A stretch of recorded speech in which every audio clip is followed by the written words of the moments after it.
Welcome to Made to Make. Here we talk about creativity, the challenges that come with it, and why we keep showing up anyway. Because hey, we are all made to make. Welcome to the Made to Make podcast. I'm your host, Shannon Grissom. Today's guest is Kentucky singer-songwriter Jason Shepard. Jason is a gifted storyteller with a tremendous knack for turning big cosmic questions into fabulous tunes. Welcome, Jason. Thank you. You know, I know you grew up in a musical household. Can you tell me what your childhood was like? My mother played piano, played at the church and everything, and she taught lessons to a lot of the kids in the neighborhood, and I was too dumb to take them myself. I should have, and my father played in a bluegrass band with several of his friends, and they would play at community events and things, and it seemed like they were playing all the time at the house. And then church, a lot of music in church. That had to be a great environment to have be surrounded by music. So when did you start? When did you take up guitar? Well, I had a couple of false starts. I had a guitar as a young child, and I tried taking lessons from a local young man, and it just didn't work out. But then when I was in the service, I was stationed out in the desert, and there was not much to do, and I just happened to be walking down the street, and there was a music store, and I said, I'm going to get a guitar and figure this out. It's been long enough. Wow. So about a week after I bought it, we were playing in the service clubs on bass. Wow, that's great. The threshold for entertainment was pretty low. Now, I know you also play the harmonica, so when did that start? My father had caught a harmonica that a player had thrown out, and he had autographed the box, and my grandmother had it in what they call a pie safe here. I don't know if they have that same type thing. Yeah. She had it in the pie safe, and I was told not to touch it, which made me want to play it even more. So anytime I got a chance, I would take that out, and it was autographed. It said Mama Blues on it, and it had the artist's name, and I can't remember what his name was, but I was fascinated by it from the first time I touched it. Oh, that's awesome. Did you have it with you when you were in the service? Oh, yeah. I took harmonicas everywhere. I probably went to maybe 30 different countries, and I'd say I played harmonica in half of them. I found that music, even when you couldn't speak the language other people spoke, you could make music together and everybody would feel better. So when did you start writing? I would write lyrics and figure stuff, little melodies and stuff out from the time I was a little kid, but I didn't have any way to make them into a song until much later. But I just always enjoyed lyrics. I found the way people use words fascinating. So how do you come up with your songs? Is it the story first? Is it what hits you first? It really, it just depends on the song a lot of times. Sometimes I'll get like a vibe in my head, and I'll like hum it or whatever into my phone, into a voice note, and then try to figure it out on guitar, and usually find out it's about the same chords I always use. But I can figure a way to fit that in just about every time. But sometimes it is the words. I'll hear something or read something, and I think, man, that should be in a song somewhere. Well, now as far as your style, have you evolved over time? I know right now, your songs blend jazz and you've got some funk and country and Americana all wrapped into sometimes in the same song. And you use silence. I love how you punctuate certain passages with silence. That's just brilliant. So how did your stylistic mix evolve? It seems like whenever I'm trying to write songs, sometimes I'm not even trying to write them. It's like they just start bugging you, and you're like, I got to get this down. But I'll listen to a lot of Ry Cooder.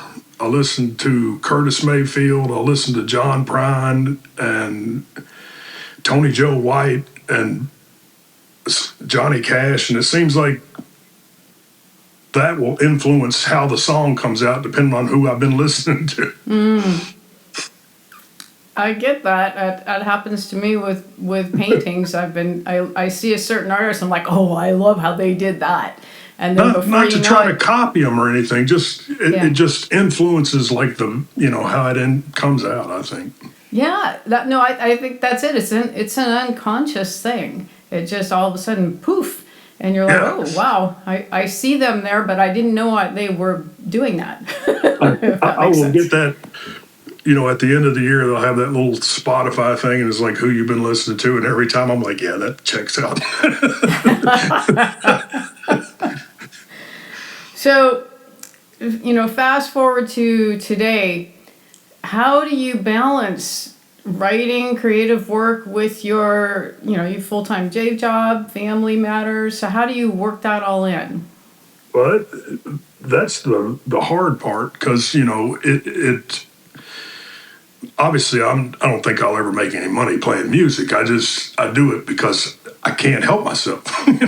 It's like, it's the best part of the day, or, whatever. And there was a long time when I just had to set that aside and just do the grind, because we had 4 kids, and I had a long commute, and I was working 2 jobs, and there was a lot of have to, not a lot of want to. Yeah. So now the kids are more independent, and I can do the want to stuff now. It's great. So is that one of your early songs, Dreams, was that influenced by that time, by that? That was exactly what I was trying to say. Don't forget about the want to, because you'll take care of the have to stuff, but make room for taking care of yourself too. Yes. Well, I love that line. If we put our dreams upon the shelf, we lose the best part of ourself. It's like, oh my goodness, that is so good. So you know what? We're going to take a listen to that song right now.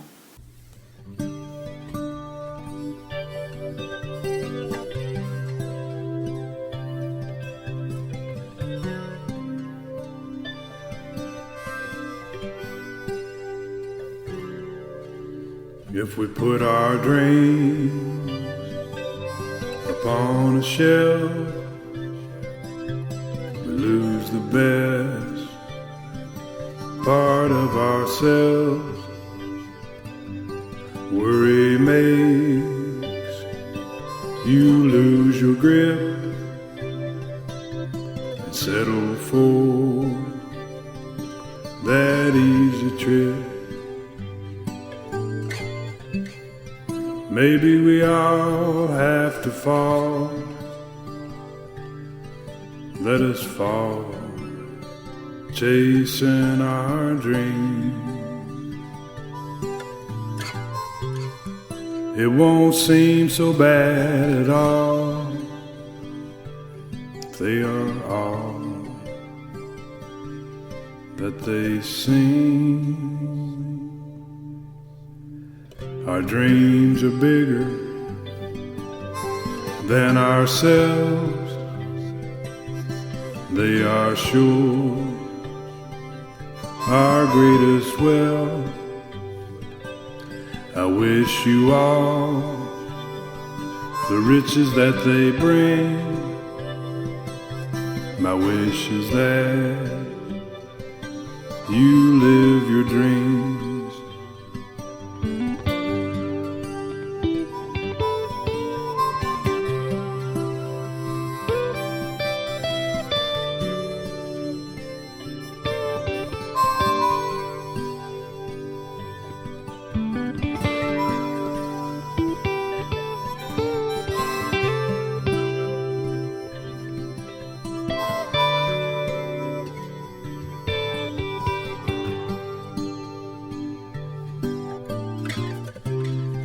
Maybe we all have to fall.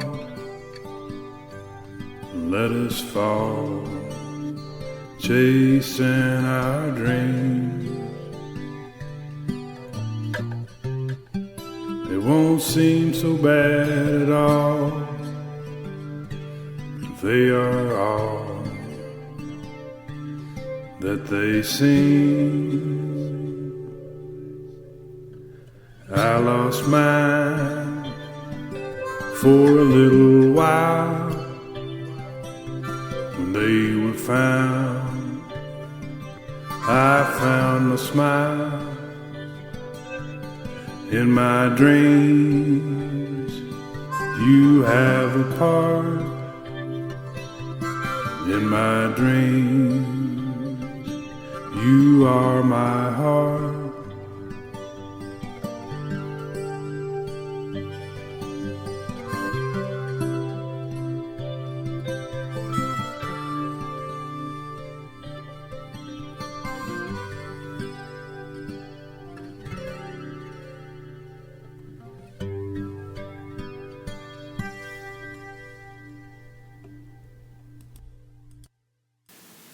Wow, that was great. And I also like the line, maybe we all have to fall chasing our dreams. So what has falling or tripping taught you about, about life and creativity? I don't know about you, but, I've probably written 500 songs and maybe 50 of them got finished, to where Yes. I wanted them to be.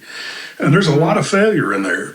But sometimes those failures will make another song better because of something that you figured out when you couldn't get that where you wanted it.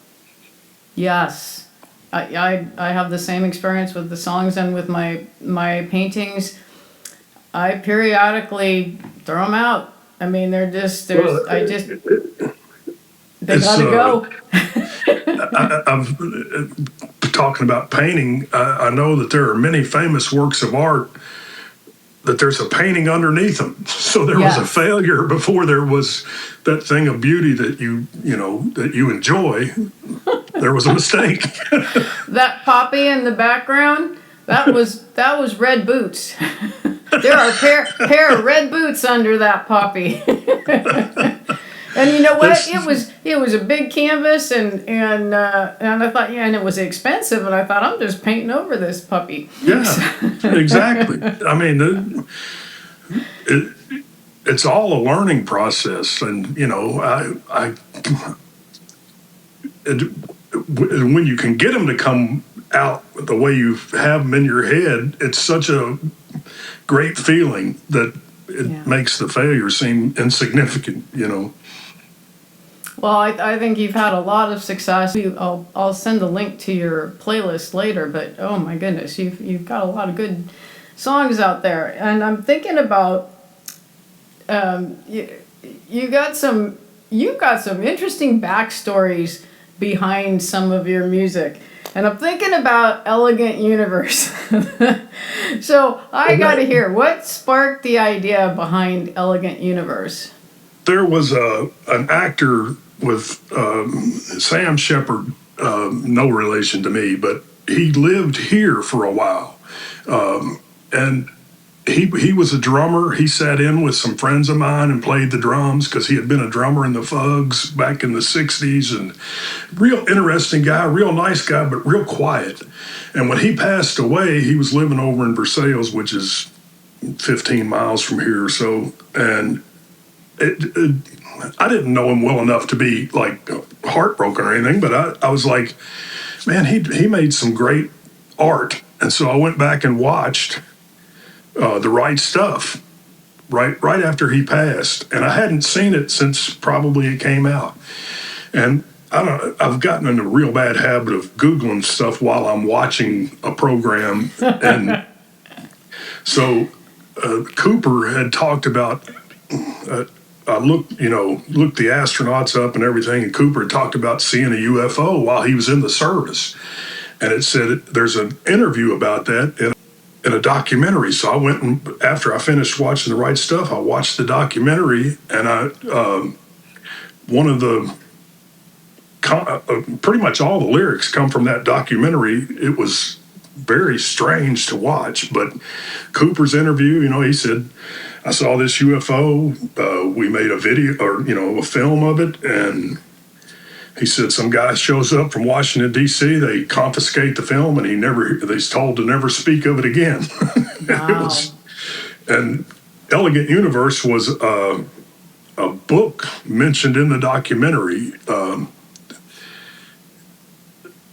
Out of the Blue, I think, was the documentary. Peter Code, he narrates it. It's very interesting to watch. But that song came from Sam Shepard passing away.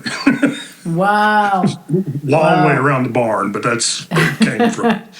Yeah, you just never know what'll inspire you. So, the chorus wrestles with whether the unknown is a blessing or a curse. So how do you weigh in on that? Well, that's the mystery, Yes. I know they talked, and I don't understand the concepts well enough to explain them, except very childlike, but they talked about that time may not be like linear, that it may be able to fold on itself, and, all these different concepts of time and space that I frankly don't understand, but it's part of that mystery, and I just found it interesting. It is interesting, and so is the song. Let's have a listen to that right now. Elegant Universe.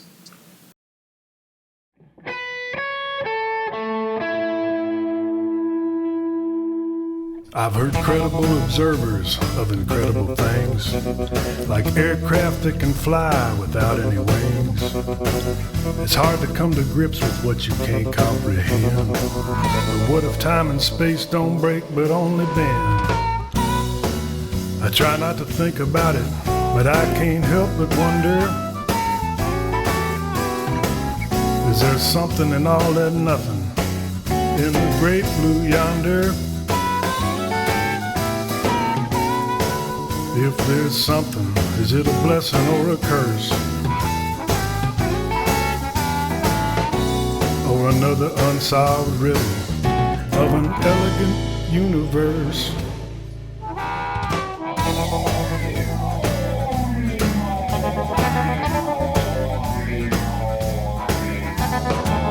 They called them Foo Fighters back in World War II. When Flyboy saw them come, they didn't know what to do. They didn't talk much about it, afraid that they'd gone crazy. All of their descriptions seemed purposefully hazy. Are they close encounters of the third kind?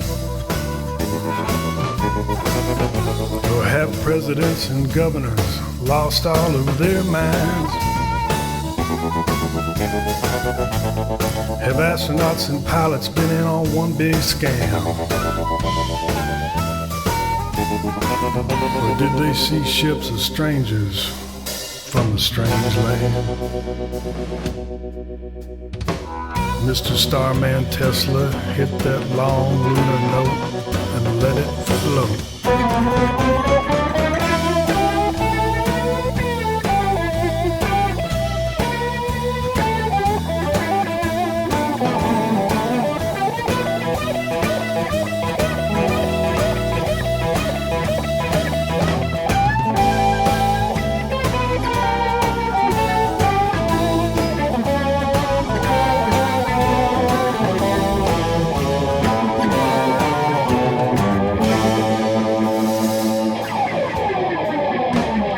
Projects like Blue Book, Grudges and Sign, spent millions just to say that there's nothing to find. Bentwaters, Malmstrom, and the Atlas film seem true, not conspiracy loons looking for something out of the blue. I try not to think about it, but I can't help but wonder, is there something in all that nothing in the great blue yonder? If there's something, is it a blessing or a curse? Or another unsolved riddle of an elegant universe.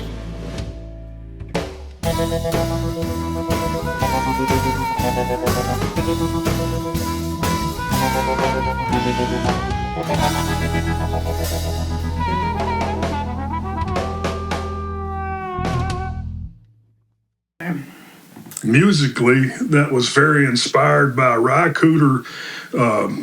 Ry Cooder played with Captain Beefheart when he was like a teenager on the album Safe as Milk. And there's a song on there that Cooder did the arrangement for that I just found really interesting. And then the chorus kind of was influenced by Jimi Hendrix,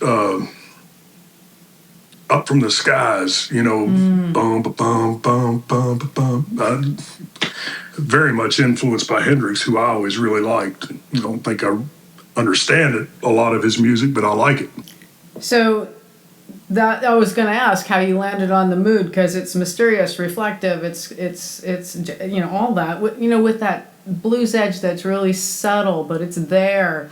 And so that answers how you got there, Jimmy. Oh, and I've just been so lucky. I met Richard Smith at the Kentucky Thumbpickers Christmas party, and he said, "I'm opening a studio, and if anybody wants to come make a record, you know, a recording, talk to me, and we'll work something out." And so I said, I've written a lot of songs, but I'm not a real good player. And he said, "I got a lot of friends who are, you know, great musicians, and this is how much it'll cost and whatever." And so, I mean, I'm playing with guys that I really have no business playing with. These are fantastic musicians. And it's just a stroke of luck, really. I mean, I'm glad I took advantage of it. So how did that experience? I mean, you've gone several times to Richard's studio. So tell me about that experience. How that had to feel tremendous. What was that like? Oh, I feel like these people are doing, like, you know, the Mona Lisa or something. I'm doing cave paintings, but I will send, you know, I'll figure out something on guitar, and I'll record it in like GarageBand, and I'll send it to Richard. He puts it in the Nashville system, you know, which is, I couldn't figure that out, but he puts it in there, and they look at it, and they can play it as soon as they see it, you know, and they're just great musicians. I mean, it's like Rory Hoffman, he must play 20 different instruments and plays all of them just fantastically. And Pat Bergeson, he played with, you know, Chet Atkins and Jerry Reed and all those people. I'm like, and then he's got to slum and play with me. It's, you know, around here, I always was a little bit probably overconfident that because I'd play harp with anybody, play harmonica. I got down to Nashville and I heard those people that could really play. I was like, well, I better leave that harmonica at home. I'll let Pat play that. So they play the music and I just sing, you know. Well, I like your harp. I've heard you. I think you're being hard on yourself. No, I mean, I understand my limitations. I can play harp great for the stuff I'm writing, but I mean, these people can play. Yeah. Like, it's a whole different ball game. It's very humbling. Yeah. But I've enjoyed it every time. It's been a great experience. I was also thinking about, well, let's just one other thing about the Elegant Universe before we move on. If definitive proof of extraterrestrial life came out, how would that change? Do you think it would change your perception of everything? What do you think? I think just mathematically, it would be ridiculous to think that in the vastness of the universe that this would be the only place with life on it. That doesn't make sense to me. So I think there probably is out there. I doubt they'd want to talk to me. But I don't think I would hold their interest. But They might like your music. That might draw them in. And now, a word from our sponsor. And today, that would be me. If you're creating, growing, or figuring things out, encouragement matters. The Sock Monkey Oracle card deck is something really special. It's like having a creative friend you can turn to when you need reassurance, clarity, or a gentle reminder that you're doing way better than you think. You can find it on Amazon, and it's there for those moments when you need support without judgment. That's the Sock Monkey Oracle. Find it on Amazon today. Now, back to our show. Okay, one last song. I've also got to hear the story behind Pardon My French. I was, as part of my military service, I was in Kosovo in 2019 and 20, and it was right before the pandemic started. I had planned to have my wife and daughters come over, and my friend Sam, who I do a lot of really ridiculous stuff with, he and his wife and his sister had already planned to come to Paris. His sister was obsessed with this Birkin bag, which is a Hermès Farbour purse. I was shocked how much purses cost. But so they're like, we're coming over. Can you meet us in Paris? And Shannon and the girls were like, I don't know, this whole flu thing that's going around, we don't want to get stuck over there. Sam's like, well, we're coming anyway. And so I was able to get a weekend pass, and flights were dirt cheap from Kosovo to Paris. It was like $300 round trip. And so I went over and met up, and pretty much the whole song is just kind of our weekend right before the world shut down. And well, it's got a very jazzy. I got essence of Ricky Lee Jones. Kind of came because of the storyteller and the way the jazz flowed through there. I always liked her. I mean, I've always liked her.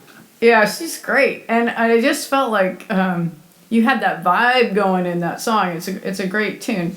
So we'll listen to that now.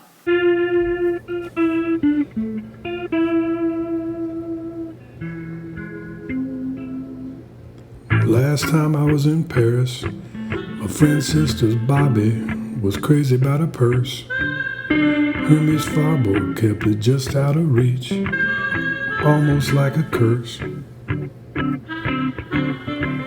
Last time I was in Paris, I sang Brown-Eyed Handsome Man to DeMarlo's Venus.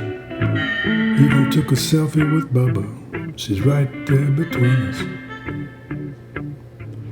Last time I was in Paris, that cool jazz was hot in the 5th arrondissement. My friends were over in the 1st, just across the Notre Dame pont. Ooh la la, c'est bon. Pas seulement une histoire grande. Last time I was in Paris, we made that Mona Lisa smile. Even though a laser pointer made her eyes all green and wild. Last time I was in Paris, I chased Emily's shadow at Montmartre. Lit candles for our families in that sacred heart. Last time I was in Paris, me, Bubba, and Jenny rode velos on the Champs-Élysées. Riding around the Arc de Triomphe was anything but easy.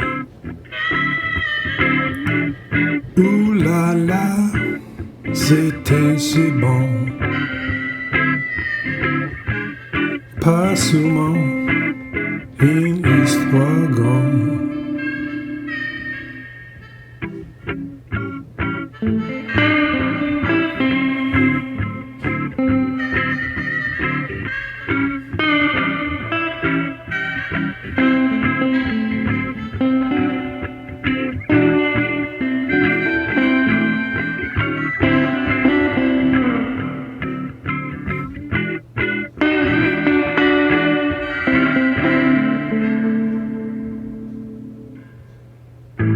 last time I was in Paris, we ate steak tartare and suckling pig, the best galettes and crepes when we weren't eating big. Last time I was in Paris, I played my old Kentucky home, busking at the Louvre. Did most everything an American in Paris could want to do.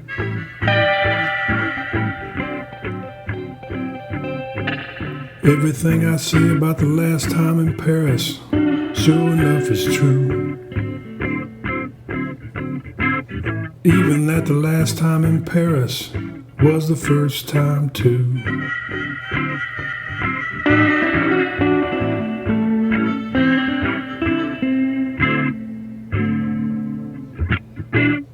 Ooh la la, c'était si bon. Pas seulement une histoire grande. Excusez-moi mon français.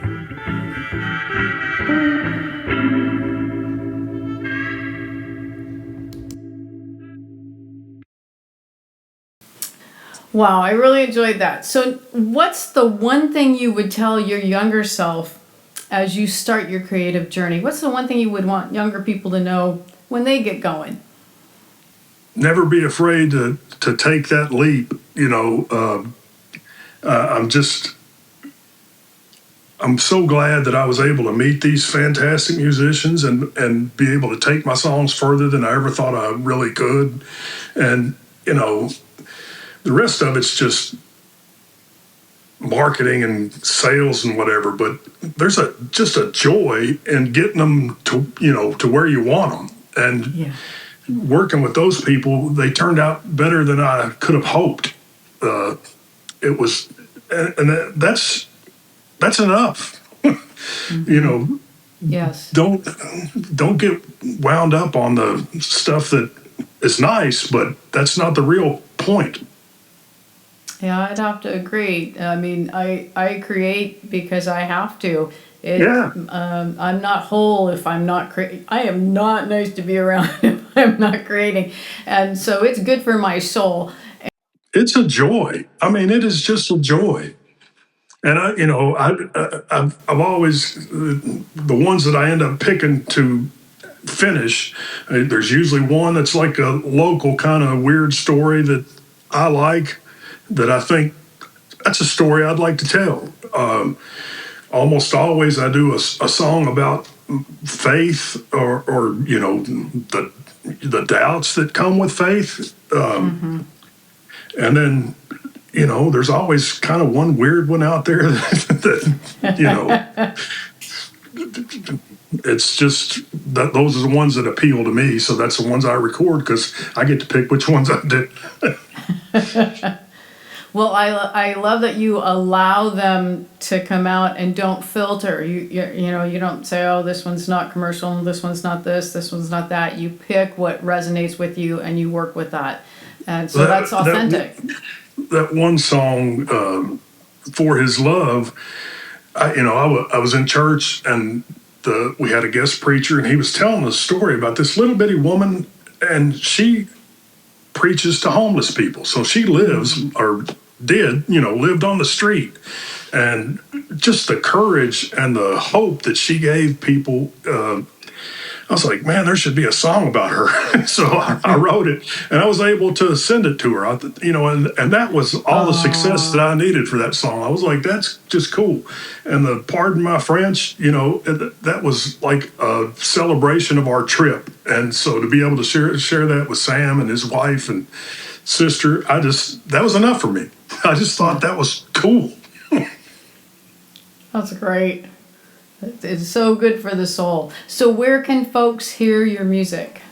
Right now, it's on that SoundCloud link. Okay. I put Pardon My French on Spotify and Apple and all that. And as soon as I have, 34 songs recorded, but I need to get them mixed and mastered.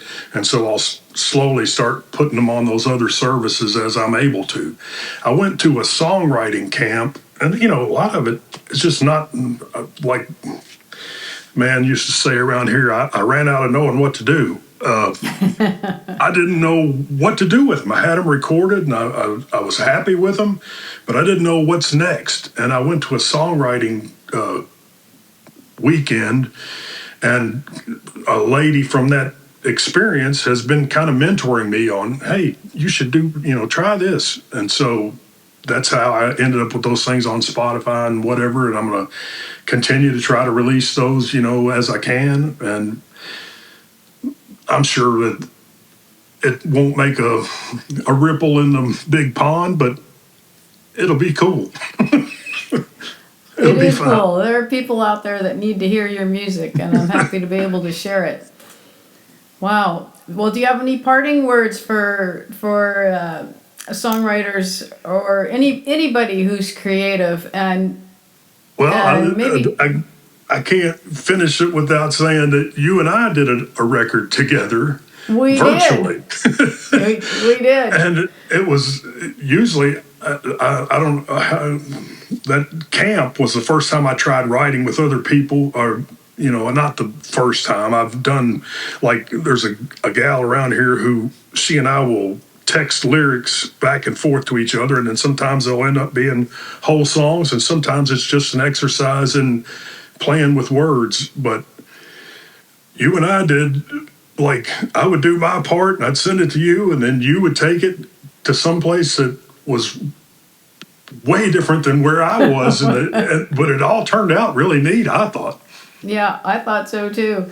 It's just the collaboration is just it's so wonderful, because there are things that when you work with other people, they think of things that are in a different vein, and then you know, work them back and forth. So it's great that you have people and you're continuing to do that. I mean, it just, I think working with other people helps you, inspires me to keep going and keep creating when you Absolutely.